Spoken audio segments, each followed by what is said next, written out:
Hi, everybody. My name is Jackie Smith. Today, I'm going to be talking about the character quality of humility. We've got a lot to get through in a little bit of time, so let's get started. So, this is just an agenda. We'll talk about the definition, some biblical and modern day examples. We'll talk about some application for coaches. We'll talk about some leading with humility concepts, what that looks like, some Christian biblical application, as well as some references and text from that really relates to our class here in ethics. So my personal definition of humility is really contrasted to the dictionary definition of it. But my definition is humility is putting others above yourself and thinking of their needs and best interest before your own. Humility is serving and giving of yourself in order to make those around you better. I personally cannot think of humility without thinking about leadership. I think they go hand in hand. And the truth of the matter is that you can't be a good leader without humility, but also without confidence and understanding who you are. The dictionary definition of humility is a modest or low view of one's importance, which to me sounds so negative and so not what humility really is about. It's just about humility is about making others around you better. And you have to be confident in yourself to be able to do that well. So here's just some humble leaders. Just wanted to include some: Tim Duncan, Tim Tebow, Abe Lincoln, Nelson Mandela, Mother Teresa. We know those all. And they're all confident. Just wanted to reiterate that's part of leadership. And all of these people made people around them better. Ultimate example of humility is a biblical example, and that's ultimately Jesus Christ. Philippians 2:5-8 talks about Jesus' example of coming to earth as a baby, making himself like humans, and not considering being God, something that he would lord over the people around him. It wasn't about that. It was about being with us. And he brings himself to such a humbled state that he dies for us. And John 13:1-17 is corresponding with the image on the right, but of Jesus washing his disciples' feet, and his disciples are his followers, and they are so mad that Jesus is wanting to do this. And Jesus looks at them and he says, I am setting an example for you. This is what I want. I want you to serve, and I want you to know that no servant is greater than their master. And that's a reminder for us that Jesus served first, and he was the ultimate leader. He had the most followers ever. And he was certainly confident in himself. He knew that he was God the whole time. But he was all about people. Another awesome example of biblical humility is Joseph. And that's more of a human transition. Like, Joseph transitions through Genesis 37 to Genesis 50. He goes from being very prideful, from telling his brothers that he's gonna be the best, that they're gonna bow to him, to being thrown in a pit and being, physically humbled to the point of being a servant. But he develops character. And then that humility turns into something that's positive, where he's second to Pharaoh in the palace because Pharaoh isn't threatened by him. He sees that his value is important. But he wants Joseph to be part of his life and to help. But that transition is so cool to see Joseph's character become refined, and he goes from pride to humility, but from the worst to the best, really. So take the time. I encourage you all to take the time to read that whole story of Joseph from Genesis 37 to 50.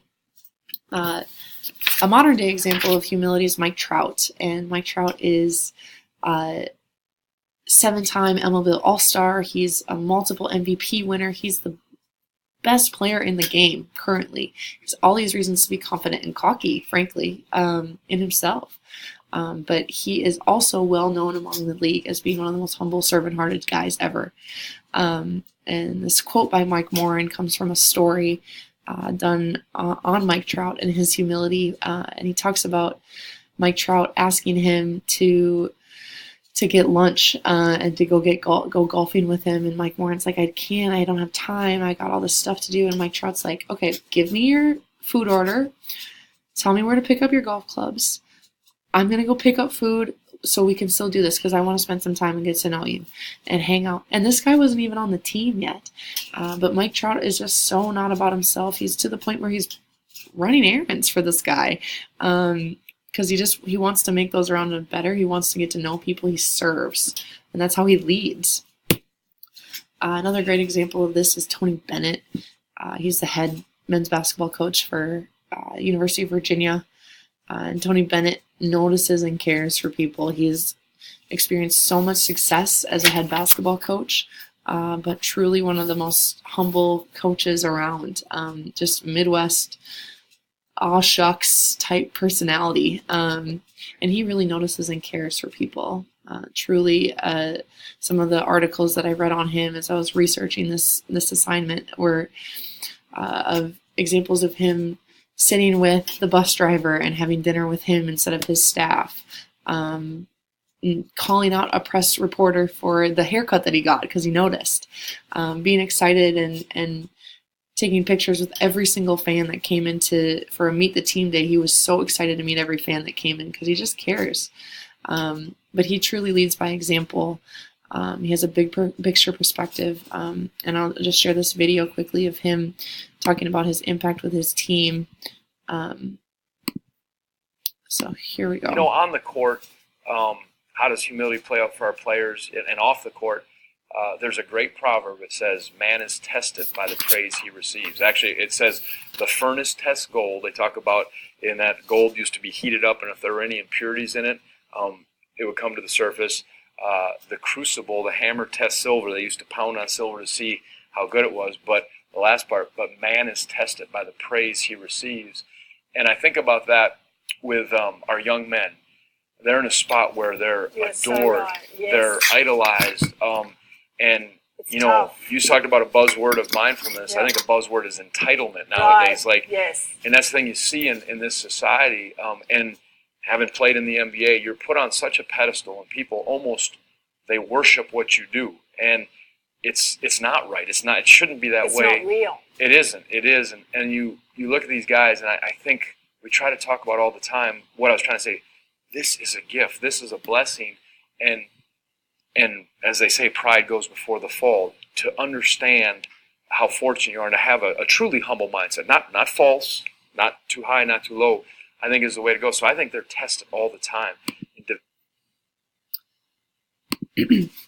So just Tony Bennett just exemplifies humility, and he pushes his team to understand it too, which leads into just coaching with humility in general. No better coach in the game than Tony Bennett that does this, but ultimately, as you think about how to coach and how to apply this to your own life and to lead your own team, but it's really about deflecting the credit. It's not about you. It's about them. And no coach gets anywhere without their staff, their team, their administration, their mentors, their family, their support system. Like, it doesn't happen by yourself. And the most humble coaches, the ones that are famous for it, put the credit on somebody else. And the other part of that is being able to admit mistakes and failures. Then it goes back to confidence, being able to say, I made a mistake, I made the wrong lineup choice, I put you in a bad position. Taking ownership is about a part of leadership, but it's also a part of humility.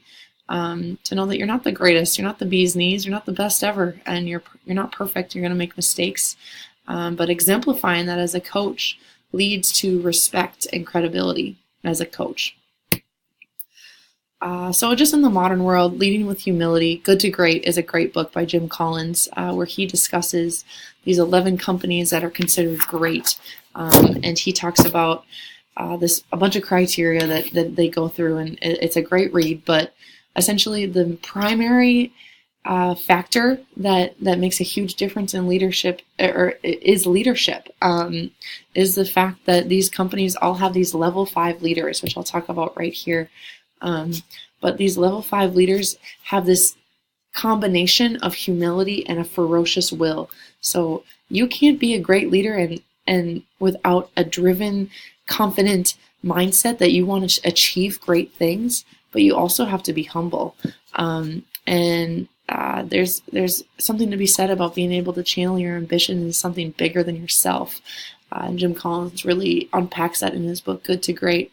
And he talks about this concept of the window and the mirror, where as a leader, these level 5 leaders, what they're really well known for is when things go well, they look out the window and they see all the people that are doing all the great things that make them successful. But when things don't go well, then they look in the mirror and they see all the things that they need to do better to get to a place of success. So that's just something to consider as you're transitioning into being a humble leader. Is what areas of your life and what areas of leadership are you looking in the mirror, and which ones are you looking in the window? It's a huge challenge for me. And just to touch on really quickly on Christian and biblical leadership and humility, C.J. Mahaney has written a book called Humility, where he talks about what that looks like from a biblical and Christian perspective. And he defines it as humility as honestly assessing ourselves in light of God's holiness and our sinfulness. And ultimately, it's about pride, which I think is really deep rooted as sin in everybody's life. We're all prideful in our own way. But when you actually assess yourself and who you are in light of God, it's no comparison. God is perfect. And God is drawn to the humble. He hates pride. And as a Christian, that's something that I'm striving for, is to have a humble heart and to really just be totally dependent on the Lord in what I'm doing as a leader and just in my faith walk as well. And just finally, for some application for our class, I love the Teaching Character Through Sport book by Brian Brown. He talks specifically about being unselfish, and I love this quote: "There are too many homes where success in sports is overemphasized at the expense of sportsmanship and character development. A true athlete understands that they are no better than anyone else, and he acts accordingly." It's not about you, as it goes back to. It's not about you. It's about your team. And I love the quote by C.S. Lewis too: "True humility is not thinking less of yourself, but it's thinking of yourself less." Getting back to the idea that it takes more than just you, and the true athletes really do understand that. And when you can develop that confidence to understand that you can't do it by yourself, but you need others, and to empower and uplift those around you, that puts you in a place of true leadership, but also to develop it in humility. So thank you so much. Here are my references. Appreciate it.